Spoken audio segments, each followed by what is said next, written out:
Hello friends, welcome to ELS English Literature Studies with Kaur Harpreet.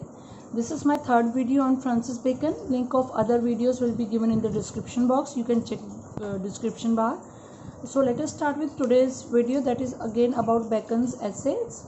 Francis Bacon, the father of English essays and also known as father of empiricism. He is a central figure in the entire history of English literature in general and in prose of the Jacobean period in particular.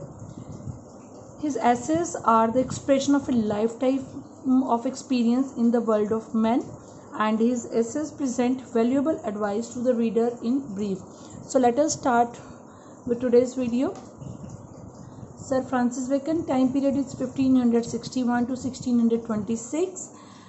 Father of the modern essay, father of empiricism, and in both he relied on empirical thinking. Whether he is father of modern essay or father of empiricism, he relied on empirical thinking in order to understand social interactions, right? He borrowed the word essays from other writers, already discussed in my previous video in detail, and his essays are different from other essayists who are mainly concerned with individual opinions.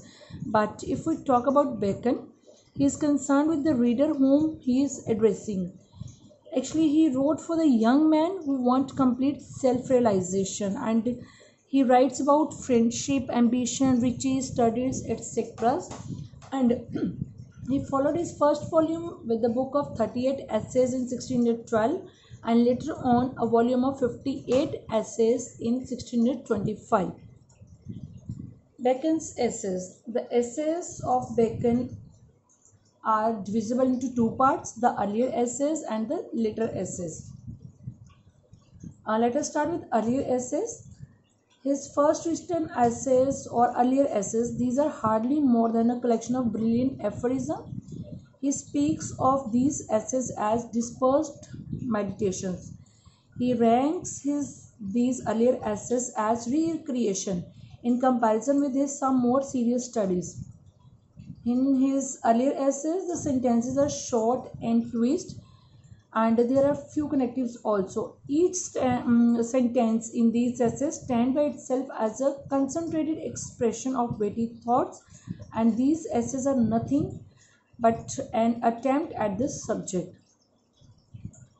The connections in these essays are not worked out and expressed, but are implicit and can be supplied by the intelligence of an alert reader, and these essays are remarkable for condensation of thought, almost every phrase being capable of expansion into paragraph, at least into a, it can be expanded into a paragraph. Later essays. When we talk about his later essays, these fall into the category which are written in 1625. There is a distinct contrast is shown in these essays with the earlier essays, and Bacon has used connectives and conjunctions. He imparts warmth and color to his style. These essays are rich products of his genius. Metaphors and similes are frequent in these essays, and sometimes they have a poetic quality also. For example, when he says suspicions among thoughts are like bats among birds, they fly best at twilight, right? His essays have a poetical quality, and many of them has been used as quotation. These are the finest expression of the we can say practical wisdom. Also, they constitute a handbook of practical wisdom, we can say. In general, in his essays the subject is always important. In Bacon's essay, we can say his essays exhibit the insight of the man into the practical affairs of the world. Their practical wisdom is unquestioned, and the universality is also marked. In his essays, we miss the lightness and ease and the friendly behavior of the great essayists like Charles Lamb.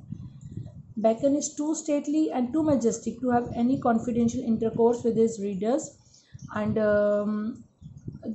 these things are missing. These things does not exist in Bacon's essay as we find in abundance in Charles Lamb's essays. And Bacon talks from a height. He gives counsel to those who are below. His thought is too profound to permit us to speak of his essays, and but in his essays the subject is always important and very elegant, right? And when we talk about his essays, these essays can be categorized again into three parts: moral and religious class, political class, and domestic class. And these essays are characterized, or we can say these are divided according to the nature of the subject dealt in them. Actually, what is an essayist? Essayist should be spendthrift. He should scatter his thoughts, and he should diffuse his feelings with the readers in his essays. But when we talk about Bacon, his essays in this respect are faulty. He keeps a hold over his feelings, and he does not at all scatter his thoughts like a spendthrift. And according to the nature or theme or subject, these essays are divided into three parts. First of all, we'll talk about moral essays by Bacon. His moral essays are loaded with moral appeal.